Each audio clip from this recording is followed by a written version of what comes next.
in this world, monster!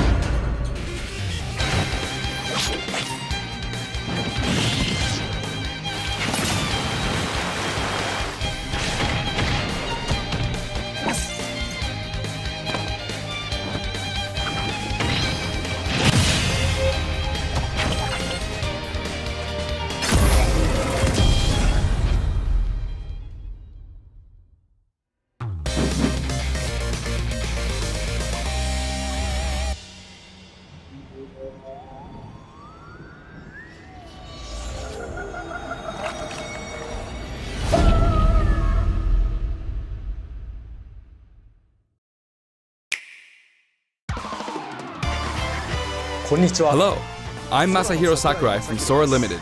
This is a follow-up to our recent announcements about Super Smash Bros. Ultimate. Without further ado, the legendary vampire hunter from the Castlevania series, Simon Belmont, is finally joining the roster. He's been given a bit of a makeover. His signature item is, of course, his holy whip, the far-flinging vampire killer. It leaves you open to attack, and it's a bit slow, but I think its average reach during normal attacks is longer than any other fighter's. He can move the whip freely. His special attacks are very recognizable. The axe, cross, holy water, and uppercut. While they may seem simple, they are very powerful. And his final smash is called Grand Cross.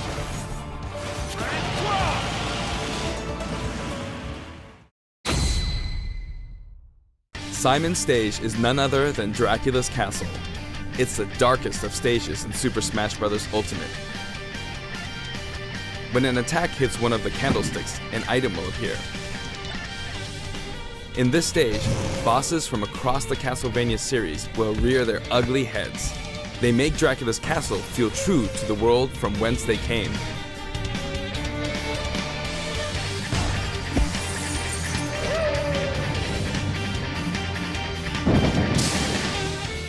And when speaking of Castlevania, you can't forget to mention the music.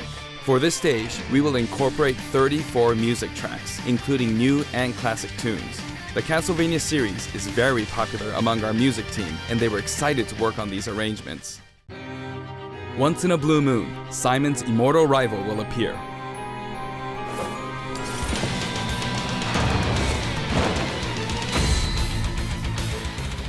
Dracula. Reborn every 100 years, he is eternally fated to wage war against descendants of the Belmont clan. Under what conditions will he appear? Time will tell. Now for a brand new assist trophy. Alucard, son of Dracula, will lend his steel in battle. He wields the Chrysogrim, transforms into a bat, and dodges attacks by assuming mist form. He's very similar to his starring role in Castlevania Symphony of the Night. Like other assist trophies, he's susceptible to attack and KO as well. Nevertheless, he'll prove to be quite challenging. And we have one more fighter for you. The vampire hunter who starred in classics like Castlevania Rondo of Blood, Richter Belmont, joins the battle. Richter is an echo fighter based on Simon. Though his strength is the same, his look, voice, and animations all set him apart. Besides, the Super Smash Bros. Ultimate version of Simon can perform moves derived from Richter in his original games, so it's hard to say who's really echoing who. I hope you'll enjoy them both. Farewell! I'd like to introduce two more Echo Fighters from completely different series while we're on the topic. Please take a look.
Crom and Dark Samus join the battle.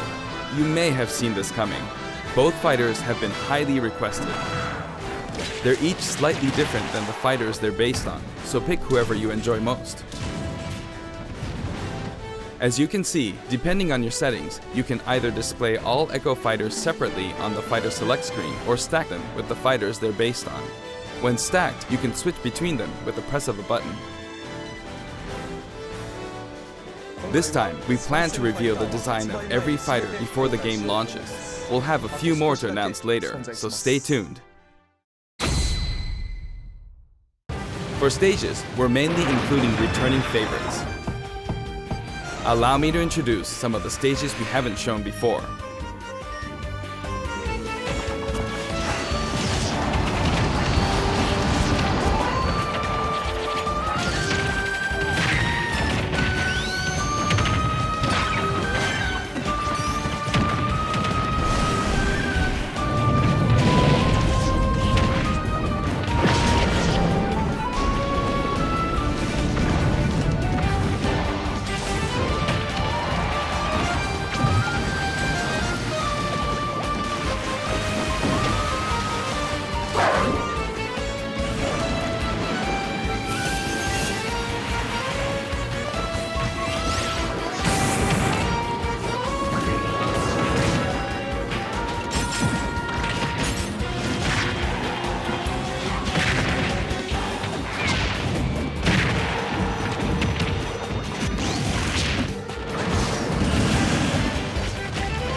We put a lot of effort into enhancing the look of the stages and rebalancing them as well. That said, for stages that originally appeared in the Nintendo 64 game, we prioritized nostalgia, intentionally keeping the classic look. The stage total is turning out to be pretty impressive. Let's compare it to the totals in previous games.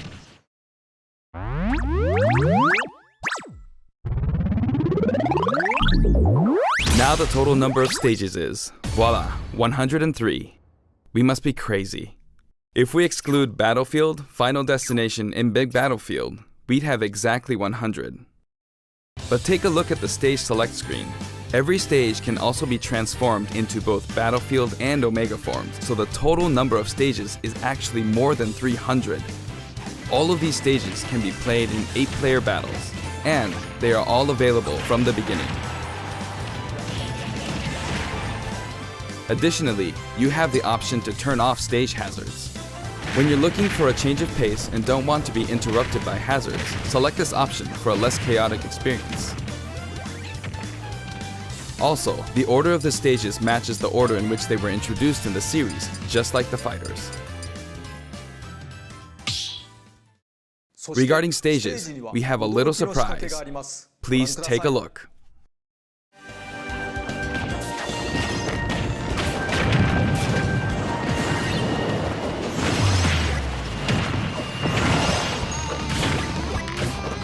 Check that out. While playing, the stage can transform around you. But first, you must select the stage morph option. Then, you can pick 2 stages on the stage select menu. Feel free to choose any stages you like and have fun.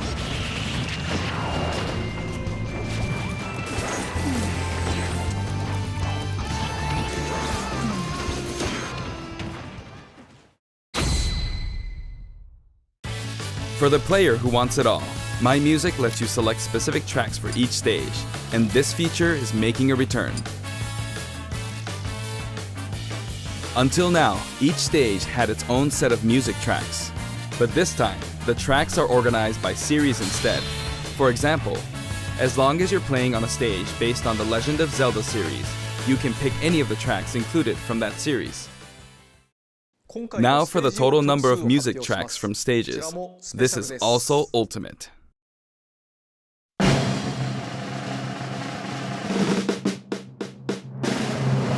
Oh wow, more than 800 tracks. And if we count other types of music, like menus and fanfare, then there's actually about 900 compositions. If you played them all in a row, without looping or stopping, there's more than 28 hours worth of music. These game franchises are a big part of video game history, and the result is a massive library of memorable music. All of this packed into one game. This in itself is extraordinary. Of course, there's a sound test menu as well.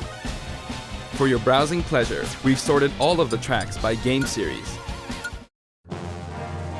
It's like having an album for each series. If a track has no corresponding fighter or stage, or if it's from one title rather than a series, it can be found in the Other section. You can create your own playlists too. Sort them in any order you like, anytime, as much as you want.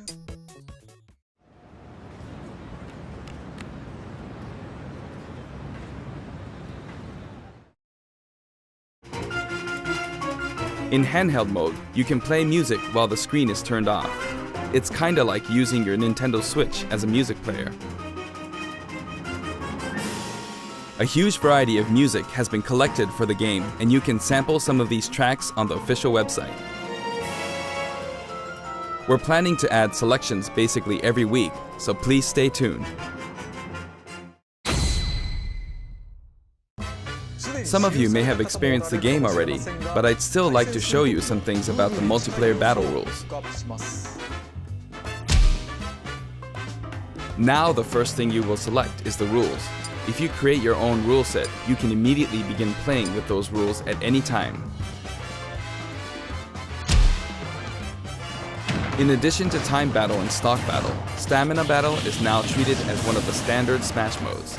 There's a different feeling of intensity in these battles.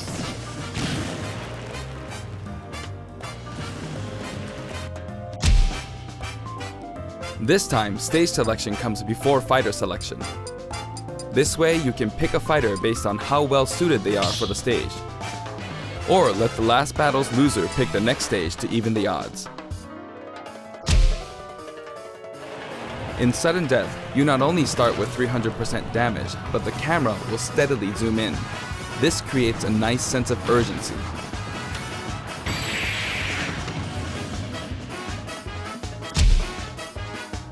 Chargeable final smashes are now a selectable option. During a match, your final smash meter will fill, and then, once it's maxed out, you can use a weaker final smash. When you apply this option to a match, things can get really flashy. If you're up for a party, please try it out.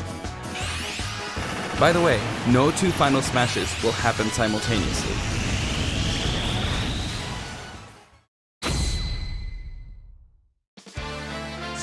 There are other additions to the battle modes too.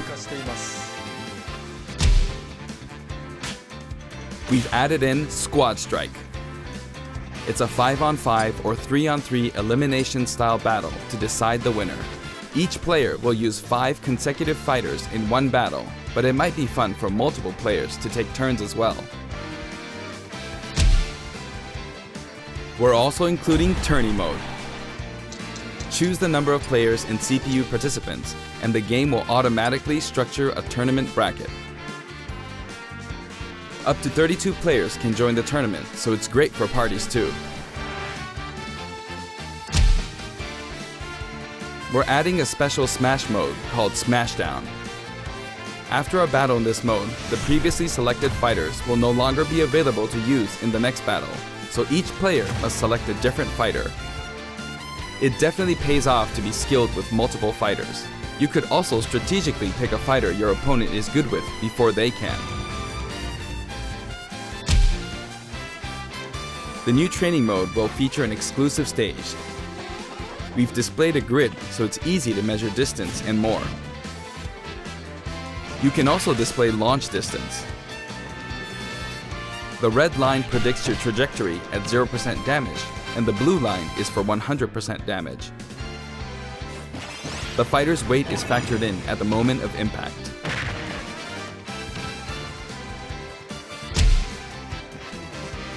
The single-player mode, in which players battle against a series of fighters, will return in the form of Classic mode. Each fighter has a set series of stages and opponents they will face.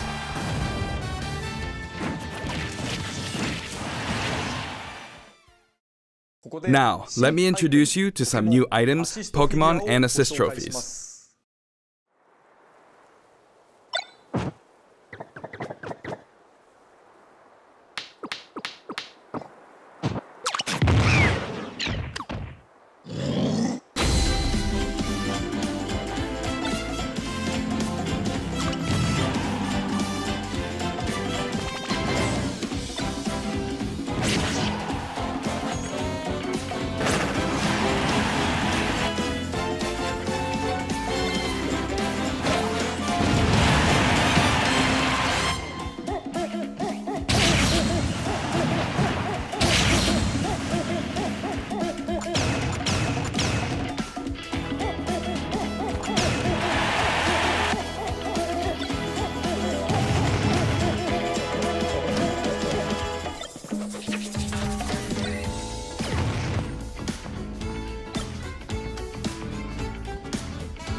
Back to base!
All of them can be considered special guests, and another powerful one has just arrived.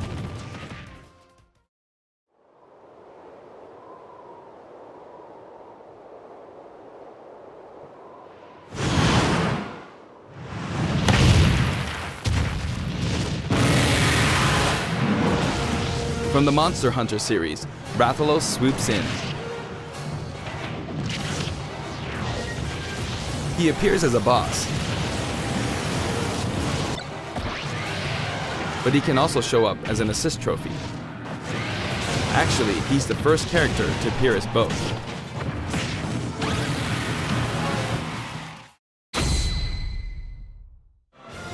Before we go, I'd like us to take a quick look at the main menu.